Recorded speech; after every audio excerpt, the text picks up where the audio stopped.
आज हम बात करेंगे ईरान अमेरिका युद्ध के बारे में, जिसमें ईरान के सुप्रीम लीडर अली खामेनी की मौत हो गई। तो हम बात करेंगे आखिर कैसे इतनी आसानी से अली खामेनी को इजराइल और अमेरिका ने मार गिराया। जी हाँ, इसके बारे में हम बात करते हैं। इसमें सबसे महत्वपूर्ण भूमिका रही है वो रही है इजराइल की।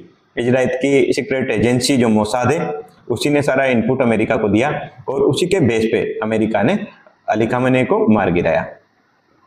इसके पीछे की बहुत सारी कहानियां हैं, बहुत सारी थ्योरी है। दो थ्योरी है उनमें, मुख्य 2 या 3 थ्योरी मुख्य रूप से उसमें प्रचलित हैं। ऐसा भी कहा जाता है कि इजराइल की जो एजेंसी है मोसाद, उसने वहां के ट्रैफिक कैमरे हैक किए हुए थे। हाँ, इसके सिवा एक दूसरी थ्योरी है, उसमें ऐसा बताया गया है कि इजराइल ने मोसाद के कुछ एजेंट थे, उनको डॉक्टर बना के वहां पे भेजा हुआ था, ताकि वो जब भी डॉक्टर के पास में वहाँ के जो सैन्य अधिकारी और जो खामेनी की सुरक्षा से जुड़े हुए लोग जाते थे, तो वो उनके ऑपरेशन करके उनके अंदर कुछ चिप वगैरह लगा देते थे, ट्रैकर वगैरह लगा देते थे।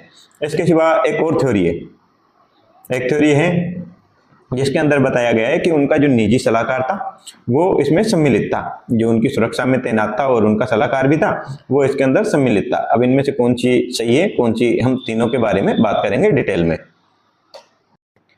इससे पहले हम बात कर लेते हैं इजराइल की जो सीक्रेट एजेंसी है मोसाद, इसके बारे में।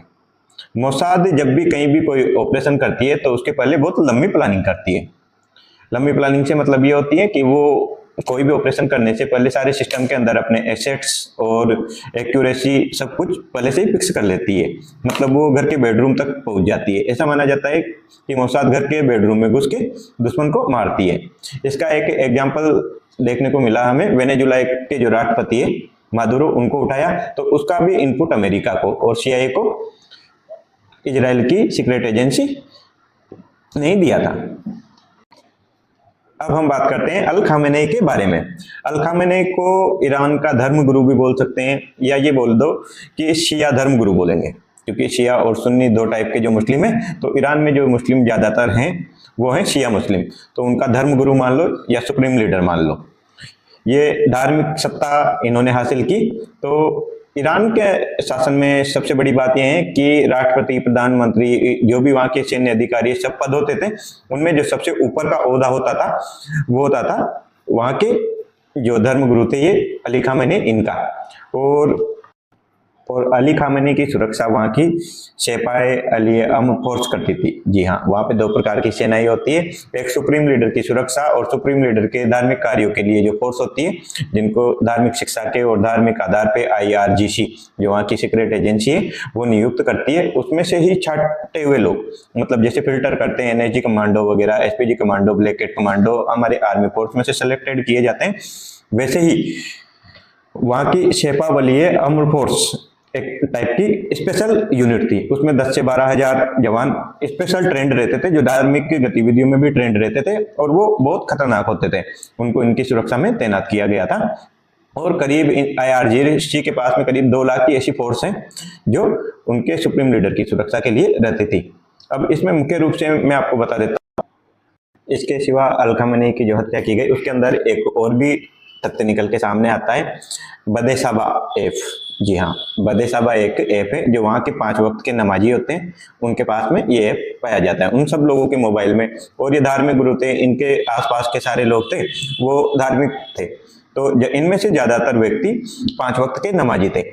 इनके मोबाइल को हैक किया हुआ था, तो ये लोग जो भी मतलब फोन के अंदर बातचीत करते थे या इनके जो भी प्लान्स होते थे वो ऑलरेडी इनके, चाहे वो परमाणु से संबंधित प्लान हो या कोई और सुरक्षा से संबंधित प्लान हो, वो सारे पहले CIA और इजराइल की मोसाद के पास में पहुंच रहे थे। तो ऐसा भी माना जाता है कि इजराइल ने बदेसाबा ऐप को हैक किया हुआ था। अब जब इतना बड़ा ऐप हैक किया जा सकता है तो सारी सूचनाएं इजराइल के पास में आसानी से पहुंच रही थी और इजराइल CIA को फॉरवर्ड कर रही थी। इसके सिवा एक दूसरा कारण बताया जाता है कि खामेनी के जो आसपास के ट्रैफिक कैमरे थे उनको पूरी तरह से सर्विलेंस पे रखा गया था और उनको हैक कर लिया गया था। अब आप इस बात को इस तरीके से समझिए कि ईरान में कुछ समय पहले महिला आंदोलन हुआ था, जिसके अंदर ईरान की महिलाओं ने वहां पे प्रदर्शन किए थे और जगह जगह पे ट्रैफिक सिग्नल्स हो या बहुत सारी जगह वहां पे उग्र प्रदर्शन हुए थे, जिन्होंने वहां की महिलाओं ने हिजाब उतारा था और वो मतलब जो मुस्लिम तरीके से बिल्कुल नहीं रहना चाहती थी, वो इस तरीके के बिल्कुल विपरीत रहना चाहती थी। उन्होंने अपना हिजाब हटा दिया था और वो फ्रीडम वाली लाइफ चाहिए थी, ये अल खामेनी को पसंद नहीं था। तो उन्होंने इनसे निपटने के लिए जगह जगह चौराहों पे और उसके सिवा रोड के आसपास में सभी सरकारी बिल्डिंगों के आसपास में कैमरे लगाए थे। ये कोई साधारण कैमरे नहीं थे, ये कैमरे ऐसे थे इनमें फेस डिटेक्शन किया जाता था, मतलब कोई भी व्यक्ति कैमरे के सामने आएगा तो उसकी पूरी जानकारी उसके सामने आ जाती थी कि कौन ये है। और इन कैमरों को लगाने के बाद में अल खामेनी ने बहुत सारी महिलाओं को और जो भी पुरुष थे वहां के, तो उनको जो चालान भी घर पे भेजे हैं, और अगर एक से ज्यादा बार कोई अगर क्राइम करता है या प्रदर्शन करता है तो ऐसे लोगों के खिलाफ सख्त कार्रवाई की, उनको फांसी भी दी और उनको जेल में भी डाल दिया। तो इस वजह से भी माना जाता है कि इन ट्रैफिक कैमरों को इजराइल ने हैक किया हुआ था। अब हुआ क्या, इजराइल ने ट्रैफिक कैमरों को हैक कर लिया। हैक करने के बाद में एकदम से ये सब कुछ हुआ नहीं, ये प्लानिंग काफी लंबे समय से चल रही थी। तो लंबे समय से प्लानिंग चल रही थी, उसके अंदर उन्होंने यहाँ के हर अधिकारी का जो मूवमेंट था, उनका रूटीन था, वो कैप्चर किया हुआ था। सब कुछ कैप्चर करने के बाद इजराइल की जो एजेंसी है मोसाद, उसको ये तक पता था कि इसकी गाड़ी में ड्राइवर कौन है, अल खामेनी की गाड़ी में ड्राइवर कौन है, कौन इसकी गाड़ी में इसके साथ बैठता है, कौन, मतलब उसको सब कुछ पता था।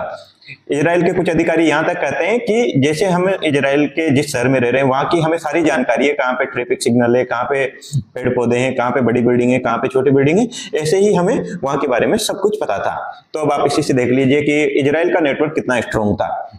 और इसी स्ट्रॉन्ग नेटवर्क के आधार पे उन्होंने जब हमला किया तो एक सूचना ये भी है कि जब उन्होंने हमला किया तो वहां पे सब लोगों के मोबाइल के अंदर जो ऐप था इनका बदे साबा ऐप, उसके अंदर हेल्प इज अराइव्ड, मदद आ पहुंची है। जी हाँ, हेल्प इज अराइव्ड, मदद आ पहुंची है, ऐसा मैसेज प्लेस हुआ था। इससे हम समझ सकते हैं कि जो अमेरिका की एजेंसी है वो वहां पे आ पहुंची है और वो अटैक करने वाली है। इसके सिवा अब हम आगे आपसे बात करते हैं। अब ऐसा भी माना जाता है कि जब सरकार, इजराइल की जो सरकार है, CIA, मोसाद, अमेरिका की जो CIA है और इजराइल की मोसाद है, इनको जब सब कुछ पता था तो इन्होंने खामेनी को पहले ही क्यों नहीं मार गिराया, जबकि ये जिस जगह पे रहते थे वो बिल्कुल क्राउडेड एरिया था। तो अगर सारा पैटर्न सब कुछ पता था CIA को तो वो पहले भी यहाँ पे मिसाइल गिरा सकते थे, लेकिन क्यों नहीं गिराया। इसके बीच में एक बात निकल के ये आती है कि अल खामेनी ने मरने से पहले ही ये डिसाइड कर दिया था कि उनके बाद में उत्तराधिकारी कौन होगा। और उन्होंने यही नहीं, इसके सिवा उन्होंने एक नहीं उनके बाद के 4 लीडर्स के बारे में बता दिया था कि इसके बाद में कौन होगा, उसके बाद में, जैसे भारत में होता है राष्ट्रपति